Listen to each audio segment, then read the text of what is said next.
रहस्यमय कत्ल। मैं तुम चारों को इस गाड़ी से उठाकर बाहर फेंक दूंगा।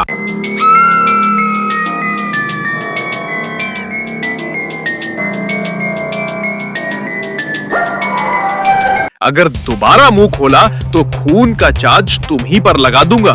माइकोटॉक्सिन मिमिक नाम का जहर पाया गया है। बोलो, तुमने खून कब और कैसे किया? मुझे लगता है हमें इन्हें सब सच बता देना चाहिए। शाहतेरपुर नाम के गांव में 4 दोस्त रहा करते थे।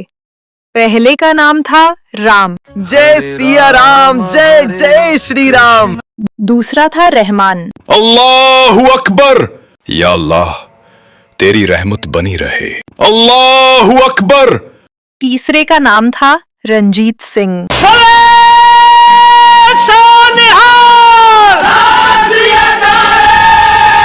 चौथे का नाम था Ronnie. Great is the Lord and greatly to be praised. ये चारों एक ही घर में किराए पर रहते थे। उनका मकान मालिक रेमो चारों को ही पसंद नहीं करता था। दरअसल रेमो नास्तिक था। अरे निक्कम्मो, जल्दी करो, कितना पूजा पाठ करोगे? दिवाली की छुट्टियां खत्म हो जाएंगी, पिकनिक के लिए लेट हो रहा है। कुछ इस तरह पांचों झिंगुर पिकनिक पर जाने के लिए निकले। और रेमो भाई, सुना है वो बिहार वाली पार्टी आपको चूना लगा के चली गई। ਰਾਮਪਰਾ ਜੀ ਗਲਤ ਸੁਣਿਆ ਹੈ ਤੁਸੀਂ। ਸਾਡੇ ਰੈਮੋ ਭਰਾ ਨੇ ਤਾਂ ਪੂਰੀ ਕੋਸ਼ਿਸ਼ ਕੀਤੀ ਸੀ ਪਾਰਟੀ ਨੂੰ ਬੋਟਲ ਵਿੱਚ ਉਤਾਰਨ ਦੀ, ਪਰ ਐਂਡ ਟਾਈਮ ਤੇ ਸਾਰੀ ਗੇਮ ਉਲਟੀ ਪੈ ਗਈ। मियां रेमो, हमने तो यहाँ तक सुना है कि वो तुमसे 2 लाख लूट के ले गए। What man रीमो, आजकल तुम्हारा धंधे में ध्यान ही नहीं है। एक आदमी को बकरा नहीं बना पाए तुम, सिली fellow.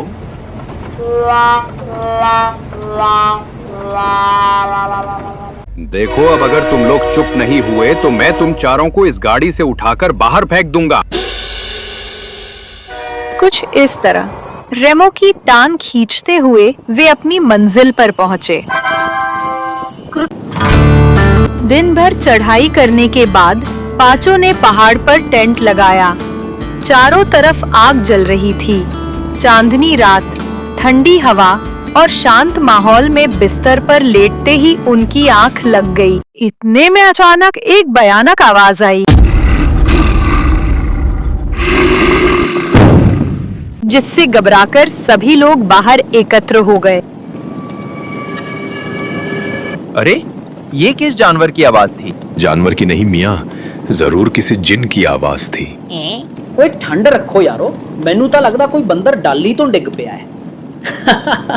What rubbish man! I think landslide हो रहा है। उन्होंने एक बालू को जंगल की तरफ भागते हुए देखा। वो देखो, ये आवाज इसी भालू की थी। रेमो मियां, इतनी आवाज होने पर भी नहीं उठे। लगता है नींद की गोलियां कुछ ज्यादा हो गईं। अगली सुबह सभी बाहर आए, सिवाय रेमो के। इसलिए सभी रेमो के टेंट में गए। वहां उन्होंने जो देखा, उनके तो होश ही उड़ गए। वहां रेमो की लाश पड़ी थी। पुलिस, पुलिस बुलाओ मैन। 911 पे कॉल करो। मेरा मतलब 200 पे कॉल करो जल्दी। 200 नहीं मियां, 100। ओए रहमान, मेरा 100 पे कॉल करने से सिर्फ पुलिस आती है। 200 पे कॉल करने से पुलिस और डिटेक्टिव दोनों इकट्ठे आते हैं।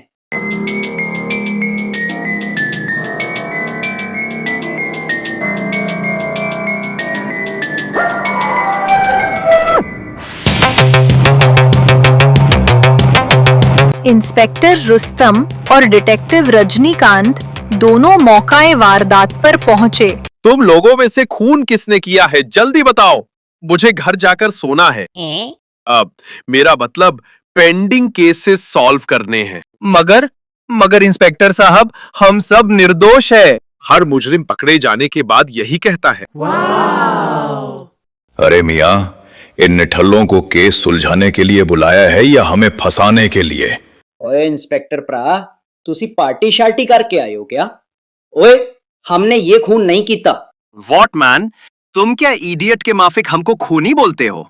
हमने तो केस सुलझाने के लिए डिटेक्टिव भी हायर किया है, हम खून क्यों करेंगे? अरे तुम इंस्पेक्टर हो या ट्रैक्टर?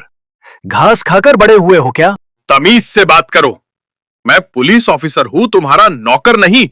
और तुम डिटेक्टिव के बच्चे, अगर दोबारा मुंह खोला तो खून का चार्ज तुम ही पर लगा दूंगा। कोशिश करके देख लो। वैसे पुलिस कमिश्नर मेरा जीजा है, कहो तो फोन लगाऊं? ये सुनकर इंस्पेक्टर की हवा निकल गई।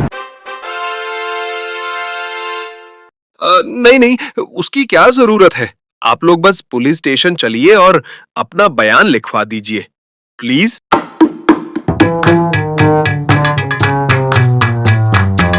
अब वे सभी लोग बरगद स्टेशन पहुंचे। मेरा मतलब पुलिस स्टेशन पहुंचे। राम सबसे पहले बयान देने लगा। बोलो, तुमने खून कब और कैसे किया? मगर इंस्पेक्टर साहब, हम सब निर्दोष है। अबे ढक्कन, तू फिर शुरू हो गया। फोन लगाऊं? नहीं नहीं। अच्छा ये बताओ, तुम रेमो को कब से जानते हो और उसका खून कौन कर सकता है? पिछले 5 साल से हम चारों रेमो के 3 बेडरूम वाले मकान में किराएदार हैं। हम चारों, रेमो और उसका नौकर राजन, सब एक साथ रहते हैं। मौका-ए वारदात पर क्या हुआ था? दरअसल जनाब, रेमो मिया हमारे बगल वाले टेंट में सो रहे थे। अगले दिन सुबह वो अल्लाह मिया को प्यारे हो गए।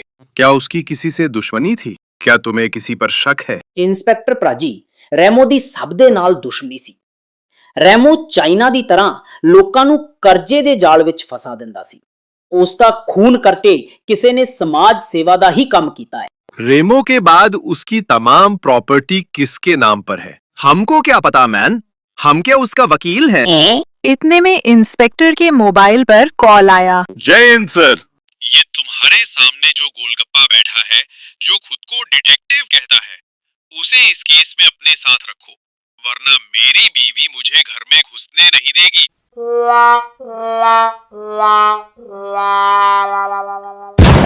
Yes sir. बताइए डिफेक्टिव साहब, मेरा मतलब डिटेक्टिव साहब, कहां से शुरू करें? फॉरेंसिक रिपोर्ट निकलवाइए, कल मिलते हैं।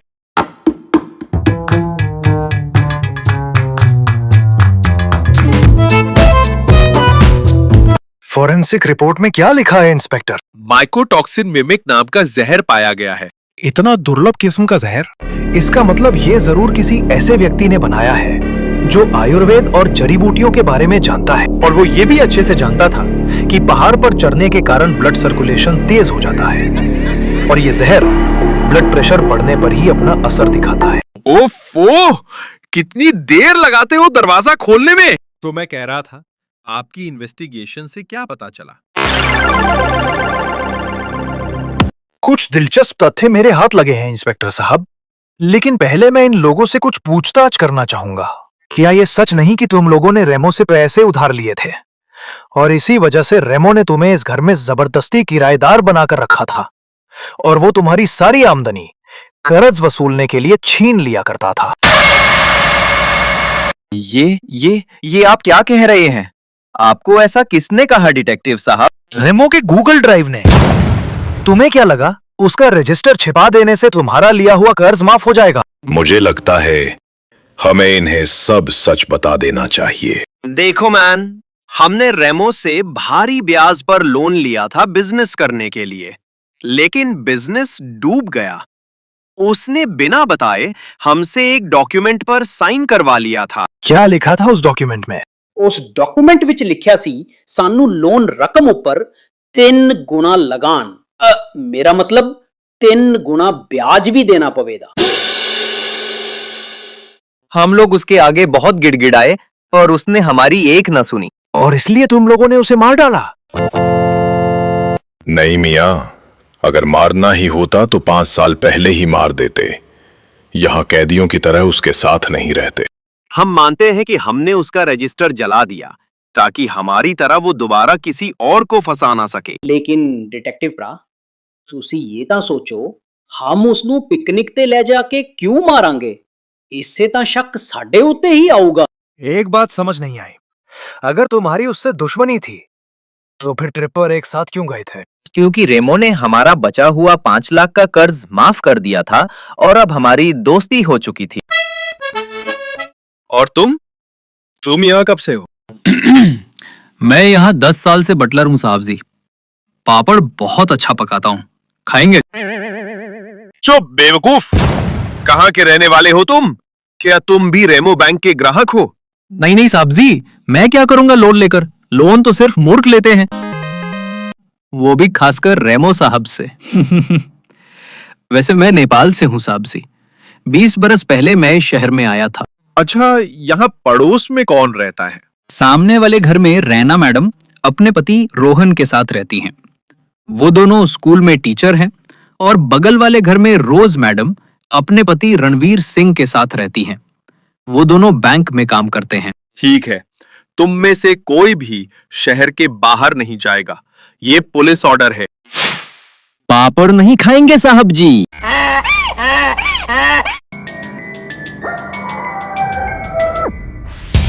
क्या लगता है इंस्पेक्टर? बकवास कर रहे हैं सब, लेकिन इन कमबख्तों के खिलाफ हमारे पास कोई सबूत नहीं है। इस नौकर राजन और रैना मैडम के बारे में जानकारी निकलवाइए। मैं इन चारों पर नजर रखता हूं और नेपाल का भी एक चक्कर लगा लेता हूं। बहुत बड़ा सबूत हाथ लगा है। हाँ बिल्कुल, आपको कैसे पता चला? अरे बिल्कुल घनचक्कर हो तुम। सबूत मुझे मिला है तो मुझे ही पता होगा ना। मतलब आपको भी सबूत मिल गया? किसके खिलाफ? मैं नेपाल गया था। मुझे पता चला कि राजन के पिता एक वैद्य थे और आयुर्वेद की दुर्लभ जानकारी रखते थे। पिछले साल उनकी तबीयत बहुत खराब थी, जिसकी वजह से राजन को पैसों की जरूरत पड़ी होगी। और इसके बाद वो रेमो के सामने बहुत गिड़गिड़ाया होगा, पैसों की भीख मांगी होगी। लेकिन रेमो तो सिर्फ व्यापारियों को ही पैसा देता था। पैसों की कमी के चलते राजन के पिताजी की मौत हो गई और राजन ने गुस्से में आकर वो जहर तैयार किया और रेमो को मार दिया, जिसके कुछ बचे हुए अंश हमें रेमो के स्टोर रूम के ऊपर वाले माले के आखिरी डब्बे में मिले, जहां उन्हें बड़ी खूबी से दूसरी जड़ी बूटियों के साथ मिला दिया गया था, जिस पर हमें राजन की उंगलियों के निशान भी मिले।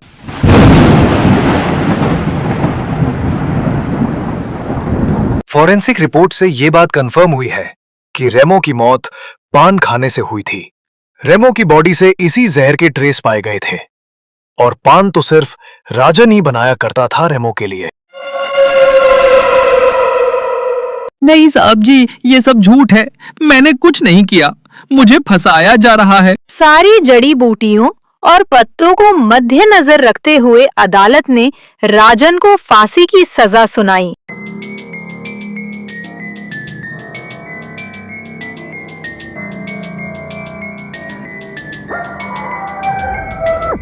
रुक जाइए, रुक जाइए, उसे छोड़ दीजिए। क्या बात है डिटेक्टिव साहब, आप अचानक यहाँ यूं इस तरह? सब बताता हूं। राजन निर्दोष है। ये रहा उसकी फांसी को रोकने का स्टे ऑर्डर। उसे छोड़ दो। ये सुन तो मानो बटलर की जान में जान आ गई।